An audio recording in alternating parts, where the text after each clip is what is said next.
Hello. Firefighter Trevor Alger here with the Performance Wellness Team. Another installment of our kitchen tips and another recipe for you to try as an alternative for your protein source. So we are taking on the traditional hamburger and we're flipping it on its head, and we're gonna do a bean burger instead. We're choosing black beans today, which is a very popular substitute for your hamburger. We've got our ingredients here list, so we'll just go down and take inventory. We got our black beans. What we're doing with these, we're gonna first take them out, we're gonna wash them, rinse them, and dry them. So they're dripping dry right now. I'm gonna put them on a cookie sheet with parchment paper. That will absorb the moisture, and we'll bake them for a little while to dry them out. Then we've got, we've got bell pepper. I chose the orange. I like the color and the flavor. We've got onion, garlic. We're gonna do some spices. We've got cumin, chili powder, little garlic granules, some smoked paprika, salt and pepper. We've got, for toppings, I chose the pepper jack to go on top for your cheeseburger. Feta cheese is actually gonna go in the mix. We also have 2 eggs. I forgot to get that out of the refrigerator. That's gonna help bind this together once we chop it all up in our blender to make this mix stick like it would with ground beef. We got some breadcrumbs for filler that kind of helps it have a little more full texture. Another binding agent is a little bit of mayonnaise, some olive oil, and some Worcestershire sauce to add some of that smoky flavor. So we're gonna get started by chopping up some of these and prepping these for our measurements, which I will post the recipe as well. Once this is a success and you guys wanna try this, I'll put all the particulars up there for you so you can do this yourself. So this is good at home. It's been a huge success. Again, like I said, an alternate form for your protein. Beans are a great source of protein. They also have a lot of fiber in them, which helps a lot with controlling your cholesterol. So if you have an issue with cholesterol, I highly recommend choosing beans as a substitute for a lot of your protein meals. And it goes good in chilies. You can do it without meat. You can do an all-bean chili. There's all-bean soups. There's a lot of recipes out there using beans, garbanzo beans or chickpeas, black beans, red beans, kidney beans, pinto beans. There's a huge family of beans out there. As long as you're looking, make sure you check your sodium content, your sugar content. Anything that has flavoring in it has usually got additives that you probably want to stay away from in large volumes. So I like to choose my organic version, and I contrast and compare my sodium content between the different brands, and I find one that's a little bit lower on sodium. So that's our ingredients. It's a basic burger. It's a little bit longer in prep to add some of these other elements that you don't normally have in your traditional hamburger, but we're adding vegetables and our fresh ingredients from our produce. So we'll go ahead and bring the beans over. We'll get them dried out, and we'll start the rest of the prep.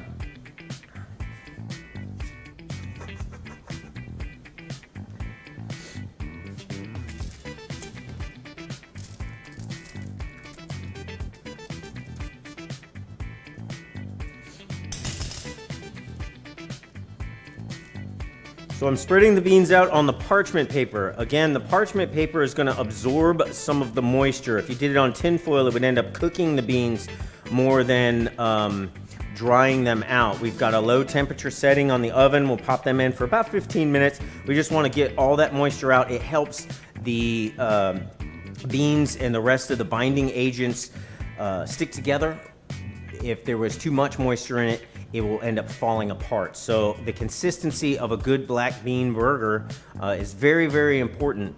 There's been a lot of recipes that I've tried where the binding agents just didn't work out right, and they crumble and fall apart, which is not what you want with a good burger. So we're gonna, this method has worked out very, very well. So we'll put that in.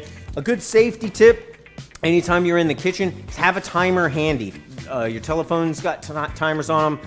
classic egg timers on your microwave come in handy. So if you have children in the home, telephone rings, you're doing laundry in another room, set your timer when you're in the kitchen for things that you might need a reminder that, oh, I put the buns in and you don't want them to burn. So those timers help keep you reminded that things are on the heat and you don't want to leave them there because you don't want them to burn and you certainly don't want them to catch fire. So we're going to start these things at about 15 minutes. I'm going to pop them in the oven and we'll check on them periodically just to make sure we're not overdoing that a little bit. So we've got our beans drying. I'm just going to chop up some of the vegetables. As we do this, it doesn't have to be too finely chopped since we're putting them in the blender, but for proportions, we want to make sure that we're pretty close to the amounts that the recipe calls for. So it's a good idea to go ahead and kind of pre-chop so you have an idea of the amount that you're using.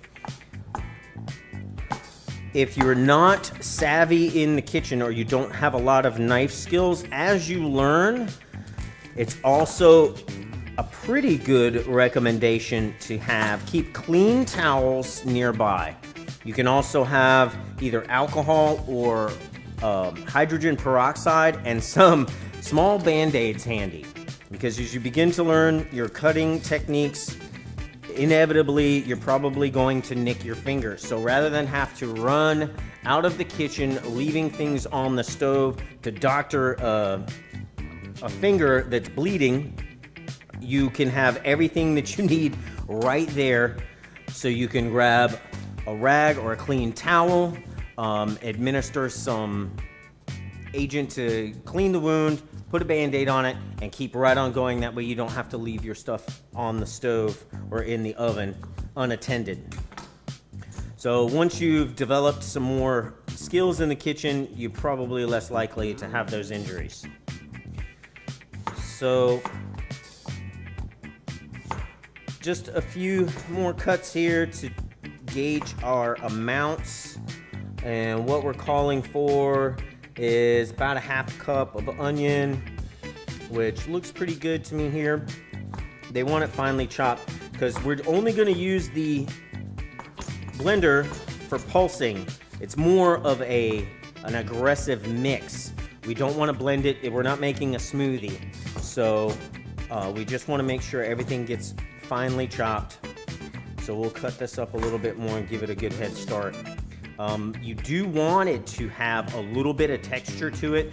Again, we're not making a smoothie. We don't want it to come out as pudding. So you want to be very attentive to the amount of mix that you're putting into it. So I've got my onion, my pepper there. We'll smash up some garlic.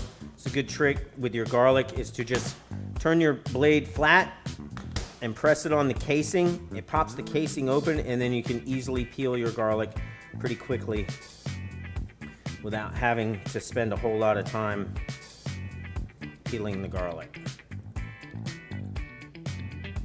As far as once the burgers are prepared, anything you would like to put on the burger, especially from the garden, lettuce, onion, jalapeno peppers. I've got some avocado here. We went over the last time over choosing your ripe avocado, so I've got one that's just got a little bit of, it's not mushy, but it's not hard as a rock either. So that should be a very good ripe avocado that's good for slicing and placing on top of the burger. As I mentioned, I got cheese. Yes, you could put bacon on top, but the whole point of switching out your protein source is to avoid your fattier meats. Again, everybody seems to be concerned that we're trying to make you vegetarian or vegan or anything like that, and that's not necessarily the case. It's most of the time, if you can just substitute a meal here or there, 2, 3 a week, and exchange a vegetable-based meal versus the go-to meat and potatoes, steaks, pork, or even chicken, which I use a lot because it's such a lean meat. But try and substitute an entire meal, where there's no meat at all. And it lets your body get the nutrients from the vegetables and get you out of that box. Lets you start thinking about some other sources of nutrition that'll be delicious and serve you well as far as an energy source. So we will, let me get a couple of these other things. I've got some measurements to do with my spices, and we'll take a quick break and I'll get this stuff ready for the blender and we'll be right back.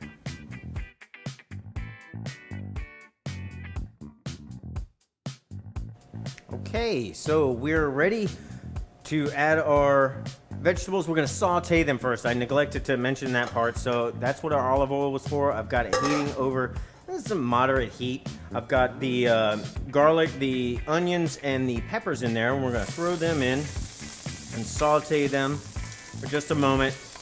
And then once we get those softened up a little bit, because you don't want hard, crunchy chunks in the burger, so we're gonna soften those up with a little saute action. And I can hear that my timer is going off, and we will check the beans and see how well they're doing. All right, so this is our beans now dried off. They're still a little moist, so I think I might put them back in for just a few more minutes, maybe as long as we're sauteing our vegetables. Just a few more minutes to get some more of that moisture out. We want a good consistency, and some of these tricks will help your end product considerably.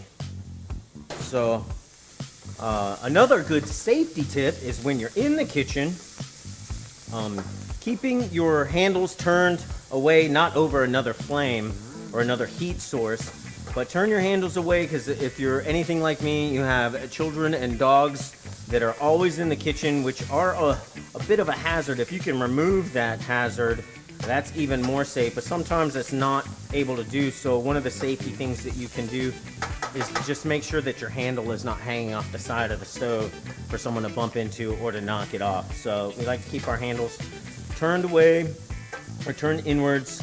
We always make sure our doors are completely closed and you don't leave your knife hanging off the edge of the stove with the point out or anything like that. Also, loose clothing is another thing to avoid while you're cooking. So if you're getting ready for a dinner party, go ahead and do your prep work in something that doesn't have long sleeves,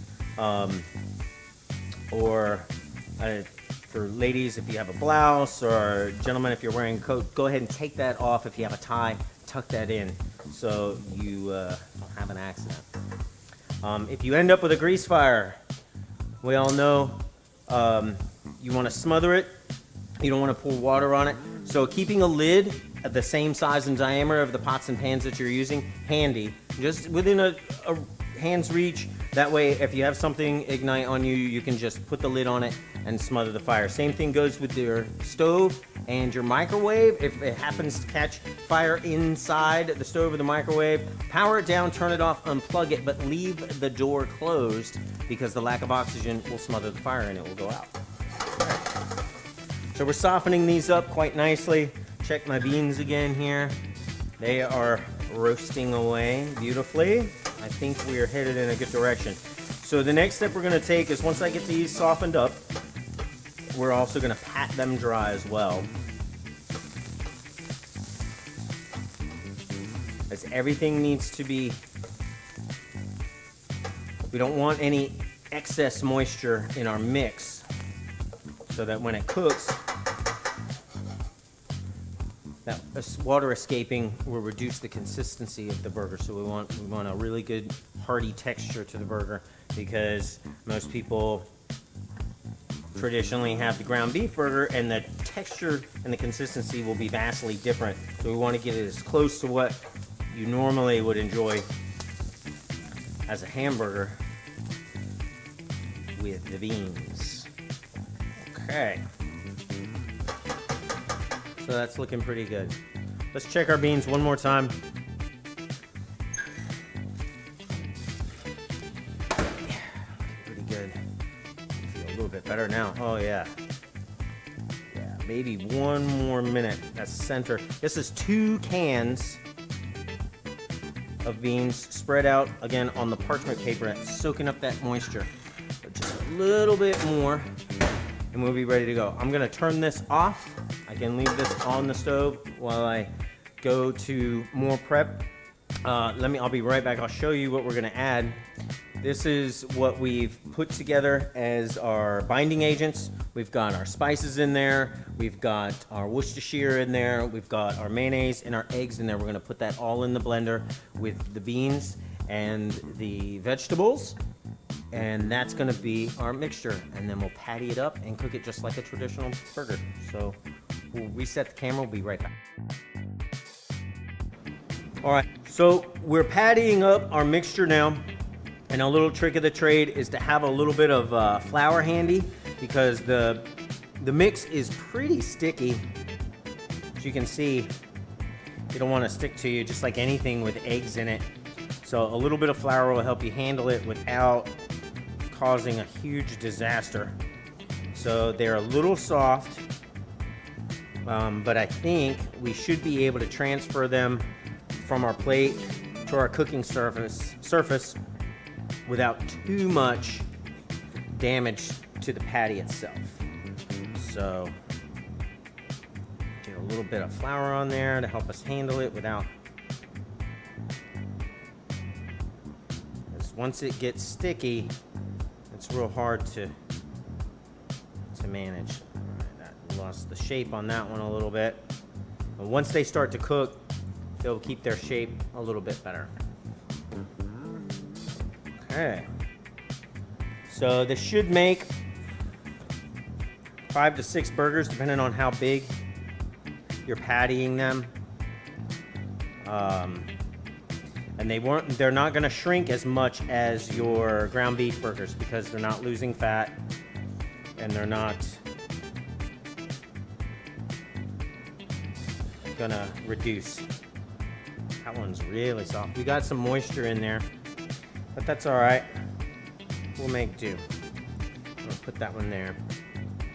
See if we can get one more to shape up for us. All right.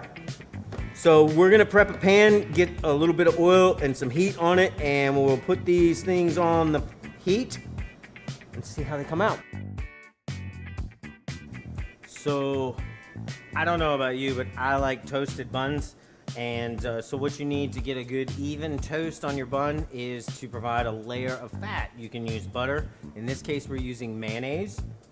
And make sure that mayonnaise is easier to spread than butter, unless of course you have warm butter or spreadable butter. But get it nice and coated, and then we're gonna just lightly toast them. And we'll check on them periodically, but making sure that you have a nice even layer of fat on your bread will keep it from having hot spots where it's gonna burn in some places and only be toasted lightly in others. So we're gonna try, and I'm hoping that my grease was successful. Flipped over. I'm afraid that our mix might have been had a little bit too much moisture in it, but we'll be able to get these to stick together at the end with a piece of pepper jack cheese. This one came out pretty good. So we have a good burger shape. We've got a decent consistency. See, the binding is the key with this burger to keep it from falling apart. I think as it cooks down, we'll be able to keep it together. And like I said, we'll throw a slab of pepper jack on top of there towards the end, and that'll help keep it together. We're toasting very gently here on the buns. And again, anything that you would put on a regular burger, you can put on these burgers. Jalapenos, tomato, onion, lettuce, avocado, cheese. And it's going to make a delicious burger. So we'll have to get a testimonial from the rest of the guys on the crew here once these are complete for a little afternoon snack on a weekend. It might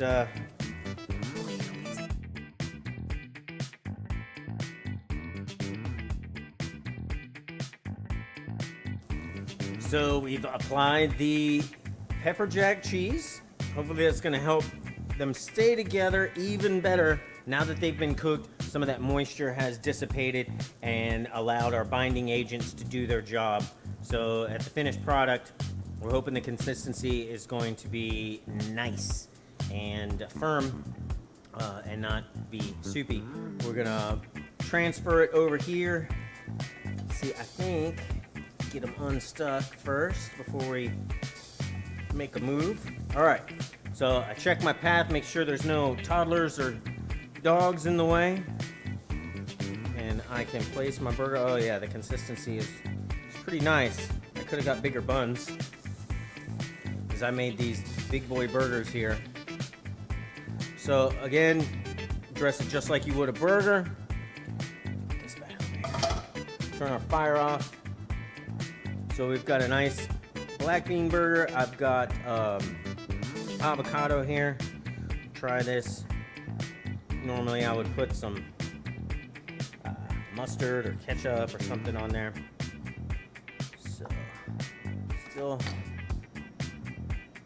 not too bad. See, I managed to get myself a little sample.